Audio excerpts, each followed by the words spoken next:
Hello everyone, happy October 17th. Today we celebrate pasta, black poetry, and the joy of spreadsheets. Let's dive into 3 fun and thoughtful events. These moments are perfect for gifting, even if it's just to brighten someone's day. And if you missed out, don't worry.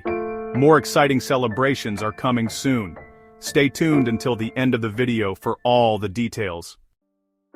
First up, it's National Pasta Day, a delicious celebration of noodles, sauces, and comfort food. A great gift could be a pasta-making kit, a gourmet sauce sampler, or a pasta-themed apron. What's your go-to pasta dish? Let's twirl into the comments. Next, it's Black Poetry Day, honoring the voices, stories, and artistry of Black poets. A sweet gift could be a poetry anthology, a spoken word event ticket, or a journal for writing your own verses. Who's a poet that moves you? Let's celebrate their words below. Before our last event, enjoying these celebrations?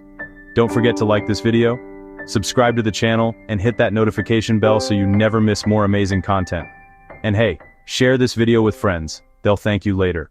And finally, it's Spreadsheet Day, a quirky celebration of organization formulas and data magic. A thoughtful gift could be a spreadsheet-themed mug, a course on Excel tricks, or a planner that blends creativity and structure. What's your favorite spreadsheet hack? Let's chart it in the comments. Don't forget to check out the video description. You'll find links to matching gift products for these events, and be sure to watch our daily videos, including one covering upcoming celebrations for November 16th to 20th, so you'll get gift ideas early. Thanks for watching everyone. More celebrations are coming tomorrow. Stay awesome. Isabamarusham, Samastaman.